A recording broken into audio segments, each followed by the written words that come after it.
ప్రభు నామానికి మహిమ కలుగును గాక. మీ అందరికీ ఉదయకాలపు శుభములండి. అందరూ ఎలా ఉన్నారు? బాగున్నారా? మీరందరూ బాగుండాలని ప్రతిరోజు నేను దేవుని సన్నిధిలో ప్రార్థన చేస్తున్నాను. ప్రియమైన దేవుని బిడ్డలారా, ఈరోజు దేవుడు మనతో చేస్తున్నటువంటి వాగ్దానము లూకాసు వార్త 13వ అధ్యాయము 12వ వచనం. యేసు ఆమెను చూచి రమ్మని పిలిచి, అమ్మ, నీ బలహీనత నుండి విడుదల పొంది ఉన్నావని ఆమెతో చెప్పాను. మరి యేసుక్రీస్తు ప్రభు భూమి మీద ఉన్నప్పుడు ఒక విశ్రాంతి దినమున ఒక చోటికి వెళ్ళి సమాజ మందిరంలో బోధిస్తూ ఉన్నాడు. అప్పుడు ఒక స్త్రీ ఆయనకు కనిపించింది. ఆ స్త్రీ 18 ఏండ్లుగా ఒక దయ్యము చేత పీడింపబడుతూ బలహీనమైన పరిస్థితుల్లో ఉంది అన్న విషయాన్ని దేవుడు కనుక్కున్నప్పుడు ఆమె దేవుని దగ్గరికి వెళ్ళలేదు, కానీ ఆమె దగ్గరికే దేవుడు వచ్చాడు. దేవుణ్ణి మనం ఏర్పరచుకోలేదు, కానీ దేవుడే మనల్ని ఏర్పరచుకున్నాడు. ఆమె దగ్గరికి దేవుడు వచ్చి ఆమెతో అంటా ఉన్నాడు, యేసుక్రీస్తు ప్రభు, అమ్మ, ఇక్కడికి రా. తన దగ్గరికి పిలుచుకొని ఆమెతో అంటున్నాడు, నీ బలహీనతల నుండి నీకు విడుదల కలిగింది.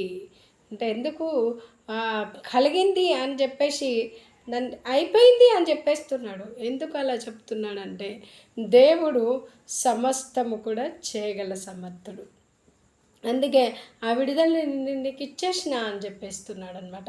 అంతేకాదు ప్రియమైన దేవుని బిడ్డలారా, మరి దేవుడు మన కోసము చేసినటువంటి పనులు ఏవైతే ఉన్నాయో అవన్నీ కూడా, విడుదల కార్యక్రమాలు ఏవైతే ఉన్నాయో అవన్నీ కూడా, రక్షణ, ఇవన్నీ కూడా దేవుడు సిలువలో ముగించేశాడు. అందుకే ఆయన 6వ మాట అంటాడు, సమాప్తమైనది అంటాడు. అన్ని విషయాలలో కూడా ఆయన సమాప్తం చేసి ఉంటున్నాడు. మన పాపముల గురించి మూల్యం చెల్లించాడు. మన రక్షణ కార్యాన్ని సిద్ధం చేశారు. మనకు విడుదలని సిద్ధం చేశాడు. మళ్ళీ ఇలా ఎన్నో దైవికమైన కార్యక్రమాలన్నీ కూడా ఆయన సిలువలో చేసి ముగించి ఉంటున్నాడు. అందుకే అంటున్నాడు ఇక్కడ కూడా ఆమెతోనమ్మా, నీకు విడుదల జరిగిపోయింది అని చెప్పి తర్వాత ఆమె దగ్గరికి వెళ్ళి ఆమె మీద చేతులు ఉంచగానే ఆమె చక్కగా నిలబడి దేవుని మహిమపరిచెను.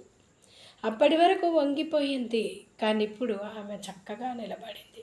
ప్రియమైన దేవుని బిడ్డ, మన ఆత్మీయ జీవితంలో కూడా మనం వంగిపోయిన స్థితిలో ఉన్నాం. మేము ఒకవేళ మానసికంగా కూడా బలహీనతలు 2 రకాలండి. నెంబర్ 1 మన శరీరంలో పుట్టే రోగము. నెంబర్ 2 మన యొక్క మానసికమైనటువంటి వ్యసనం. కొంతమంది తాగుడికి బానిసలు అయిపోతారు. కొంతమంది అబద్ధం చెప్పకుండా ఉండలేరు. మరికొంతమంది ఎంత ఉన్నతమైన కుటుంబంలోటినా వాళ్ళు దొంగతనం చేస్తూ ఉంటారు. ఇలా రకరకాలైనటువంటి వ్యసనాలను ఎలా కలిగి ఉంటారంటే వారికి అవి రకమైనటువంటి దయ్యాలు. ఆ దయ్యం బట్టి మనల్ని ఏం చేస్తాడంటే, మనం సేనా దయ్యం బట్టిన అతని దగ్గర చూస్తాం. అదంట అతన్ని అంటుంటుందంట, రాళ్ళతో కొట్టుకో, నువ్వు కేకలు వేయు, ఇట్లా అవన్నీ ప్రేరేపించిన కొలది అతడు ఏం చేసుకుంటాడు, గాయపరుచుకుంటాడండి. మరి సైతాను ఎవరినైతే ఈ యొక్క రకరకాలైనటువంటి వ్యసనాల చేత ఈ దయ్యం పడుతుందో వాళ్ళు కూడా అలాగే చేస్తారు. నిజానికి వాస్తవానికి వాళ్ళకు కూడా ఆ స్థితిలో ఉండాలని ఇష్టం ఉండదు, కానీ తాగకుండా ఉండలేరు, అబద్ధం చెప్పకుండా ఉండలేరు, వ్యభిచార సంబంధమైన తలంచుకుంటూ ఉండలేరు. ఈ రకరకాలైనటువంటి వ్యసనాల ద్వారా పట్టబడుతూ ఉంటారనమాట. అది ఒక బలహీనత, ఒక వీక్నెస్. నాకు ఒక వీక్నెస్ ఉందండి, నేను అంతా బాగానే ఉంటాను, కానీ నా నోట మాటను చెప్పకుండా ఉండలేను అని కొంతమంది చెప్తూ ఉంటారు. ఎందుకంటే ఒకవేళ చెప్పకుండా లోపల ఉన్నట్టయితే నాకు కడుపు ఉబ్బుతుంది, నాకు బలహీనత ఇది అని వాళ్ళు చెప్తూ ఉంటారు. అలాంటి బలహీనతలు ఏమున్నా సరే ఆ బలహీనతలు అన్నిటి నుండి కూడా దేవుడు విడిపించువాడై ఉంటున్నాడు. ప్రియమైన దేవుని బిడ్డ, విడుదల నీకు సమీపించి ఉన్నది. విడుదల అయ్యింది, జరిగిపోయింది, ఇట్స్ ఫినిష్. అయితే నువ్వు చేయాల్సింది ఏందో తెలుసా? దేవా, నాకు విడుదలనిచ్చినందుకు నీకు స్తోత్రం. ఇంకా నీ బానిస బతుకుల్లో లేను, ఇంకా సాతాను యొక్క బంధకాల్లో నేను లేను, నన్ను విడిపించి ఉన్నావు, నీకు స్తోత్రం. ఎలా తెలుసా ప్రియమైన దేవుని బిడ్డ, ఒక షాప్కి వెళ్ళినామనుకోండి, మనతో పాటు మన స్నేహితుడు కూడా వచ్చారు. వాళ్ళు ఏం చేసిందంటే మనం తీసుకున్నటువంటి వస్తువుకి వాళ్ళు ఖరీదు కట్టేశారు, వాళ్ళు డబ్బులు చెల్లించేశారు. ఇప్పుడు అయ్యో నేను డబ్బులు ఇవ్వలేం కదా, ఈ వస్తువు నేను తీసుకోనా వద్దా అని ఆలోచిస్తే అర్థం ఉందా దానికి? మనం చాలాసార్లు ఏం చేస్తామంటే దేవుడు ఆల్రెడీ మూల్యం చెల్లించేసిండు, కానీ దాన్ని స్వీకరించకపోతే మనం ఎంత అమాయకులం అవుతాం, లేకపోతే ఎంత మనము జ్ఞానం లేని వారం అవుతాం చెప్పండి.